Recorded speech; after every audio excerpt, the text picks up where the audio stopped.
الحمد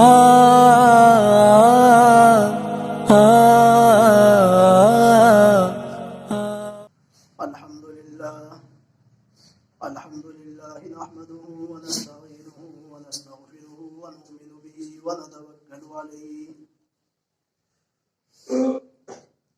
ونعوذ بالله من شرور أنفسنا ومن سيئات أعمالنا من يهده الله فلا مضل له ومن يضلل فلا هادي له ونشهد أن لا إله إلا الله وحده لا شريك له ونشهد أن سيدنا ومولانا محمدا عبده ورسوله أما بعد فأعوذ بالله من الشيطان الرجيم بسم الله الرحمن الرحيم يوم يفر المرء من أخيه وأمه وأبيه وصاحبته وبنيه لكل امرئ منهم يومئذ شأن يغنيه صدق الله العظيم.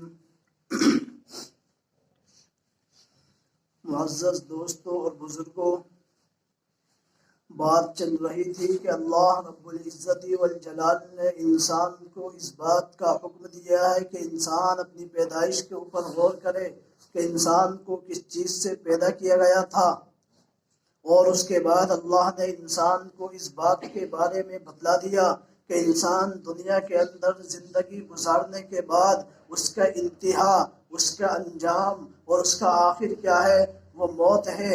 اور پھر موت ہونے کے بعد انسان دنیا سے چلے جانے کے بعد اس کے بعد یہ زندگی ختم نہیں ہے، بلکہ قبر کی بات بھی کیا ہے، ایک اور مرحلہ ہے جسے قیامت کہا جاتا ہے.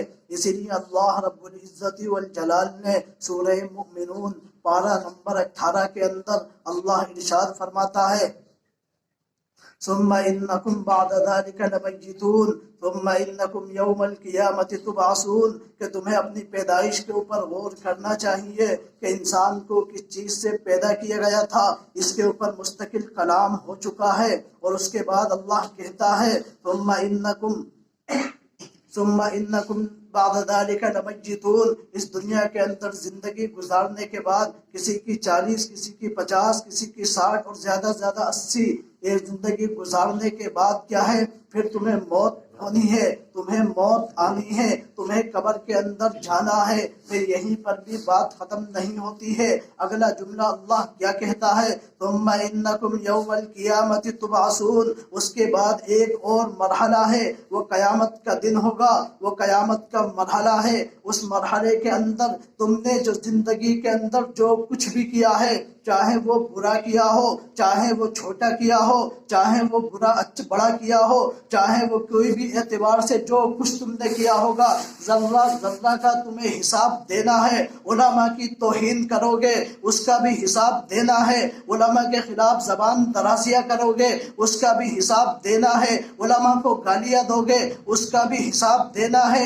ایک ایک پل کا حساب دینا ہے. اس لیے اللہ نے تینوں جملے ملا کر کے بیان فرمائے ہیں ثم انکم بعد ذلک لمیتون ثم انکم یوم القیامت تبعثون. قیامت کے دن اٹھنا ہوگا اور جواب دینا ہوگا، رب کے سامنے کھڑا ہونا ہوگا، ایک ایک پل کا حساب دینا ہوگا. وہ دن کیسا ہوگا؟ اس دن کے اندر سگا بھائی ایک دوسرے بھائی کے ذرہ برابر کام نہیں آئے گا، اولاد کام نہیں آئے گی، مال اور دولت کام نہیں آئے گا، پراپرٹی کام نہیں آئے گی، کیا کوئی بلڈنگیں کام نہیں آئے گی، ہر ایک دوسرے سے بھاگے گا. سورہ عبس کے اندر 12 نمبر 30 کے اندر اللہ اس نقشے کو کھینچتے ہوئے ارشاد فرماتا ہے یوم یفر المرء من اخیہ. اللہ نے جو لفظ کو استعمال کیا ہے، جس لفظ کا انتخاب کیا ہے، وہ ذہب یذہب کے لفظ کو نہیں کیا ہے، بلکہ فر یفر فرارن کے معنی آتا ہے پتلی گلی سے نکل جانا ہے، بھاگ جانا ہے. اس لفظ کا انتخاب اللہ نے کیا ہے یوم یفر المرء من اخیہ. وہ دن کیسا ہوگا؟ جس دن کے اندر رب کے سامنے حساب دینا ہوگا، رب کے سامنے کھڑا ہو کر کے ایک ایک پل کے بارے میں جواب جواب دینا ہوگا۔ ایک ایک پل کے بارے میں رب کے سامنے کیا ہے جو زندگی کے اندر کیا ہوگا، چاہے وہ کچھ بھی ہو، اس کا حساب دینا ہوگا۔ یوم یفر المرء من اخیہ، وہ دن کیسا ہوگا؟ اس دن کیا ہے کوئی بھائی کسی بھائی کے کام نہیں آئے گا۔ یہ اللہ نے کیوں کہا ہے؟ دنیا کے اندر جو ہے سگے بھائی تھے، کل میدان حشر قائم ہوگا، رب ذوالجلال بیٹھا ہوا ہوگا، تمام کے تمام لوگ حاضر ہوں گے اور اللہ کے سامنے کیا ہے ہر ایک کیا ہے اپنی ہی اس کے اندر ہوگا، اپنے ہی نشے کے اندر ڈوبا ہوا ہوگا، اپنی ہی پریشانی کے عالم کے اندر مبتلا ہوگا۔ سگا بھائی ہے، سگا بھائی کیا ہے دوسرے بھائی کو دیکھ کر کے پتلی گلی سے نکل لے گا۔ یہ ایسا معاملہ کیوں ہوگا کہ ایک بھائی دوسرے بھائی کو دیکھ کر کے بھاگ رہا ہے؟ دنیا کا عالم تو یہ ہے، اگر کوئی دکھائی دیتا ہے، ملنے والا مل جاتا ہے، فوراً خیریت معلوم کر لی جاتی ہے، سلام اور دعا کا معاملہ ہو جاتا ہے، اس کے بارے میں پوچھ لیا جاتا ہے۔ لیکن وہ دن وہ ہوگا جس دن کے اندر نہ سلام ہوگا نہ کلام ہوگا، فوراً دوسرے کو دیکھ کر کے بھاگے گا۔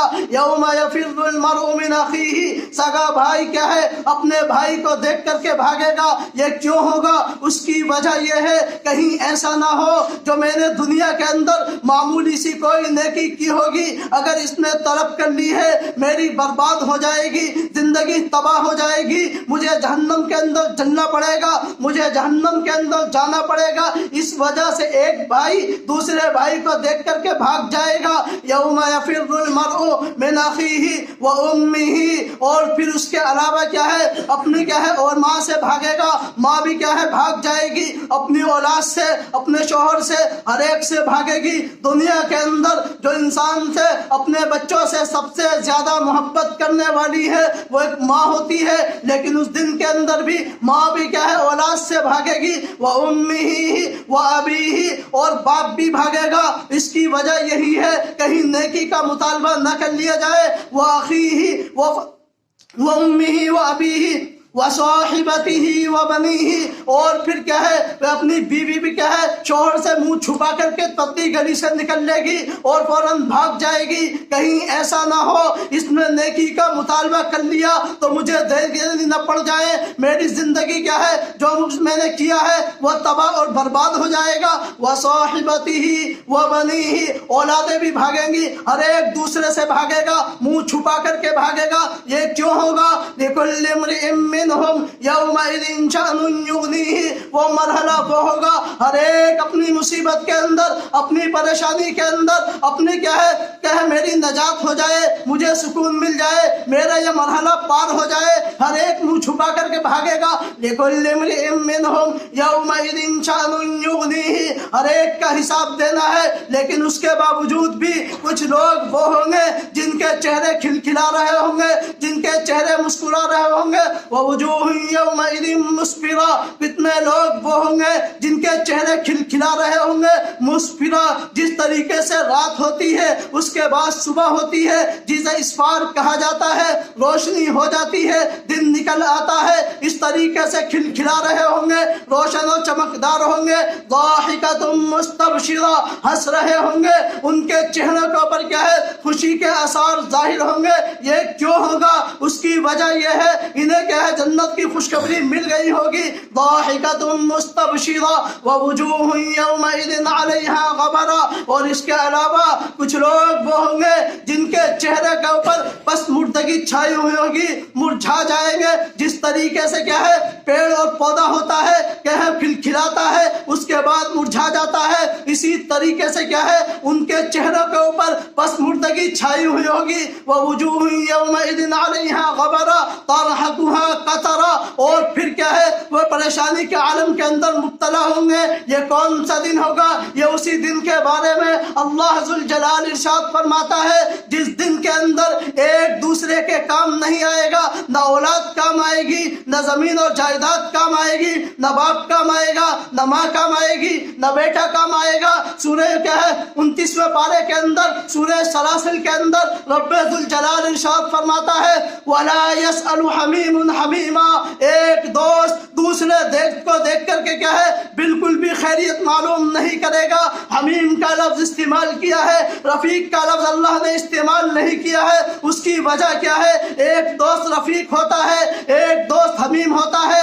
حمیم کا ترجمہ عربی زبان کے اندر کیا ہے؟ ابلتے ہوئے اور کھولتے ہوئے پانی کو کہتے ہیں۔ جو دوست ہوتا ہے جس سے قریبی تعلق ہوتا ہے، جسے لنگوٹیا یار کہا جاتا ہے، لنگوٹیا دوست کہا جاتا ہے، اس دوست کے بارے میں آتا ہے وَلَا يَسْأَلُ حَمِيمٌ حَمِيمًا يُبَصَّرُونَهُمْ، آمنے سامنے ہوں گے، یہ اس کو دیکھ رہا ہوگا، وہ اس کو دیکھ رہا ہوگا، لیکن اس کے باوجود بھی خیریت معلوم نہیں کی جائے گی، خیریت کے بارے میں نہیں پوچھا جائے گا، سلام اور دعا نہیں کرے گا۔ لیکن دنیا کے اندر تو اس کو بلایا جاتا تھا، فوراً آ جاتا تھا، پروپیگنڈا کرنے کے لیے کسی بھی اس کے لیے دوست کو بلایا، فوراً چلا آیا، فون کیا، فوراً چلا آیا۔ کسی بھی معاملے کے اندر چاہے وہ معاملہ غلط ہو، بغیر تحقیق کے ہو، بغیر کسی وجہ کے ہو، فوراً فون کیا اور چلا آیا۔ لیکن قیامت کے دن کیا ہوگا؟ وَلَا يَسْأَلُ حَمِيمٌ حَمِيمًا وَلَا يَسْأَلُ حَمِيمٌ حَمِيمًا يُبَصَّرُونَهُمْ، دیکھ رہے ہوں گے، کب کبھی تاری ہوگی، لیکن خیریت کا کوئی علم نہیں ہوگا، نہ پوچھا جائے گا کہ ٹھیک ہے یا نہیں ہے۔ وَلَا يَسْأَلُ حَمِيمٌ حَمِيمًا يَوَدُّ الْمُجْرِمُ لَوْ يَفْتَدِي مِنْ عَذَابِ يَوْمِئِذٍ بِبَنِيهِ، اس دن مجرمین کی حالت یہ ہوگی، مجرمین اس حالت کے اندر ہوگا کہ فدیہ کے اندر کیا ہے؟ اپنی اولادوں کو دینا چاہے گا اور فرشتوں سے کہے گا کہ مجھے چھوڑ دیا جائے، بدلے کے اندر کیا ہے؟ میری اولاد کو عذاب دے دیا جائے۔ يَوَدُّ الْمُجْرِمُ لَوْ يَفْتَدِي مِنْ عَذَابِ يَوْمِئِذٍ بِبَنِيهِ وَصَاحِبَتِهِ، فرشتے کہیں گے اولاد سے کام نہیں چلے گا، اولاد کے بدلے میں تجھے چھوٹنے والا نہیں ہے، تجھے مہلت نہیں ملے گی۔ اچھا کیا ہے؟ اس کے بعد دوسرا آفر پیش کرے گا وَصَاحِبَتِهِ، اچھا میری بیوی کو لے لیا جائے لیکن مجھے چھوڑ دیا جائے۔ فرشتے کہیں گے اس سے بھی کام نہیں چلے گا، دوسرا آفر کو بھی ٹھکرا دیا جائے گا وَصَاحِبَتِهِ وَأَخِيهِ، اچھا تیسرا آفر پھر پیش کرے گا۔ مجرمین جہنم کے ہے، میدان حشر کے اندر کیا ہے؟ تیسرا آفر فرشتے سے کہے گا اچھا ایسا نہیں ہے تو لہذا کیا ہے؟ میرے سگے بھائی کو لے لیا جائے لیکن مجھے چھوڑ دیا جائے، اس کو عذاب دے دیا جائے، مجھے چھوڑ دیا جائے۔ لیکن فرشتے کہیں گے اس سے بھی کام نہیں چلے گا، نہ بھائی کام آئے گا، نہ بیوی کام آئے گی، نہ اولادیں کام آئے گی، نہ نسل کام آئے گی، نہ خاندان کام آئے گا، نہ زمین اور جائیداد کام آئے گی، نہ بنگلہ اور کوٹھی کام آئے گی، نہ کسی چیز کا ذمہ دار بنا دیا تو لہذا وہ بھی عہدہ کام نہیں آئے گا۔ وَفَصِيلَتِهِ الَّتِي تُؤْوِيهِ، اس کے بعد آخری آفر کیا ہے؟ چوتھا آفر مجرم پیش کرے گا اچھا ایسا نہیں ہے تو میرے خاندان کو لے لیا جائے۔ وَفَصِيلَتِهِ الَّتِي تُؤْوِيهِ، جہاں جا کر کے کیا ہے؟ میں پناہ لیا کرتا تھا، جہاں جا کر کے میں چھپ جایا کرتا تھا، ان خاندان والوں کو کیا ہے؟ میں تجھے پیش کر رہا ہوں، لیکن مجھے کیا ہے؟ اس پریشانی سے نجات دے دی جائے، اس پریشانی کے عالم سے نجات مل جائے۔ فرشتے کہیں گے اس سے بھی کام نہیں چلنے والا ہے، اس کے ذریعے سے بھی بات بننے والی نہیں ہے۔ اس کے بعد میں پانچواں آفر کیا ہے؟ مجرم پیش کرے گا وَمَنْ فِي الْأَرْضِ جَمِيعًا، اچھا کیا ہے؟ اس کے بعد پیش کرے گا تمام زمینوں کو لے لیا جائے لیکن مجھے چھوڑ دیا جائے۔ اس کے بعد فرشتے کہیں گے نہ اس سے بھی کام چلنے والا نہیں ہے۔ إِنَّهَا لَظَىٰ نَزَّاعَةً لِلشَّوَىٰ تَدْعُو مَنْ أَدْبَرَ وَتَوَلَّىٰ، فرشتے کہہ دیں گے کلا، ہرگز نہیں، نہ اولاد کام آئے گی، کوئی چیز کام آنے والی نہیں ہے۔ إِنَّهَا لَظَىٰ، اب تو صرف آگ ہے، دہکتی ہوئی اور بھڑکتی ہوئی آگ ہے۔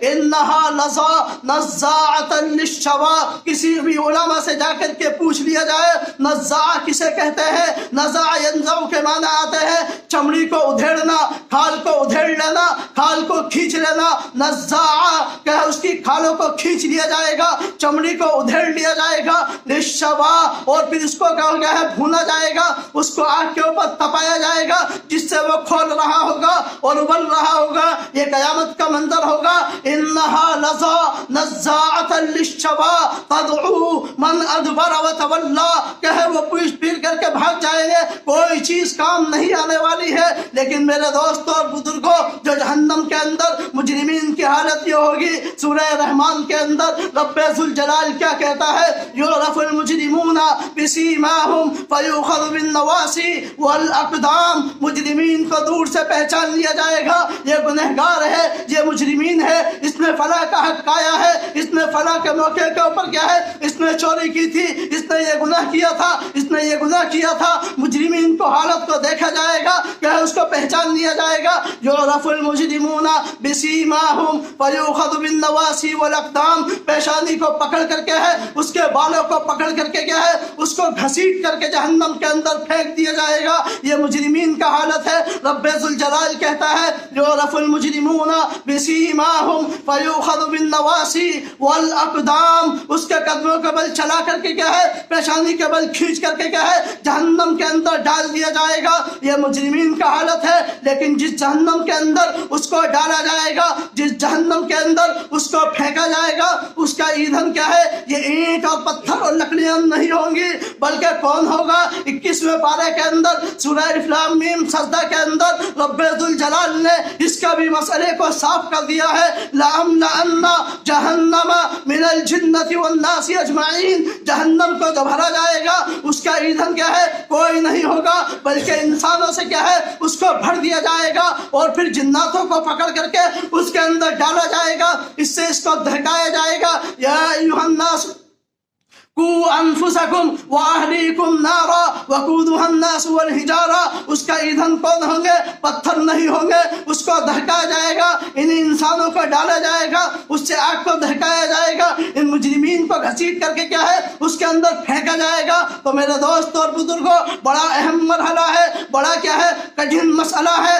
آج لوگ کہتے ہیں علماء کی کیا ضرورت ہے، یہ دین کے ٹھیکیدار ہیں، انہوں نے دین کا ٹھیکہ لیا ہے۔ نہ میرے دوست اور بزرگوں، ہم نے دین کا ٹھیکہ نہیں لیا ہے، ہم تمہیں دین بتا رہے ہیں، ہم نے دین کی ذمہ داری نہیں لی ہے، ہم تمہیں بتا رہے ہیں رب ذوالجلال کیا کہتا ہے۔ قرآن ہم نے پڑھا ہے، اس کی تشریح ہم نے پڑھی ہے، اس کے معنی کو ہم جانتے ہیں، تم جانتے نہیں ہو، ہم تمہیں وہ علم دے رہے ہیں۔ اس کے باوجود بھی کیا ہے، اگر جنت کے اندر جانا ہوگا، رب ذوالجلال نے کیا ہے، ایک شرط لگا دی ہے، ارجعی الی ربک راضیۃ مرضیہ فادخلی فی عبادی وادخلی جنتی۔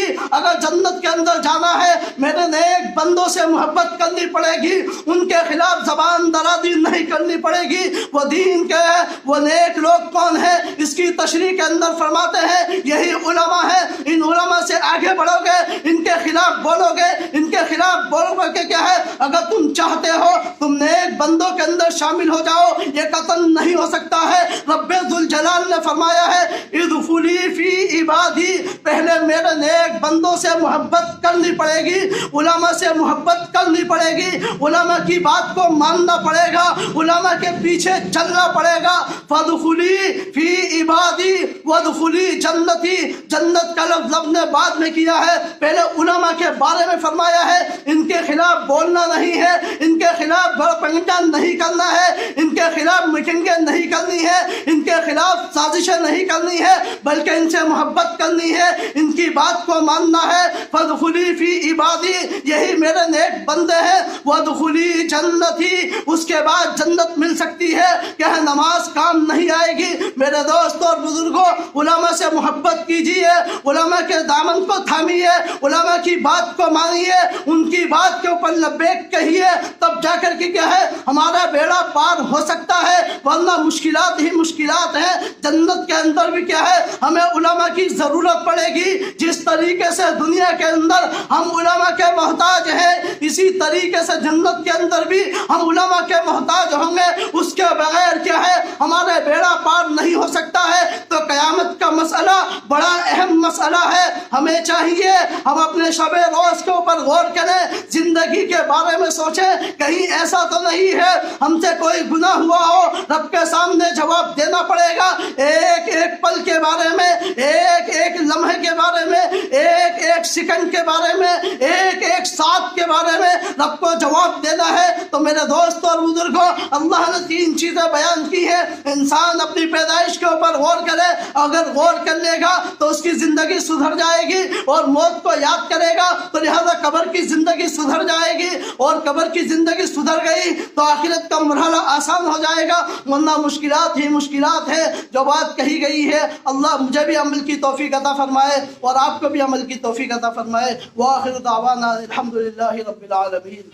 میری الفت مدینے سے یوں ہی نہیں، میرے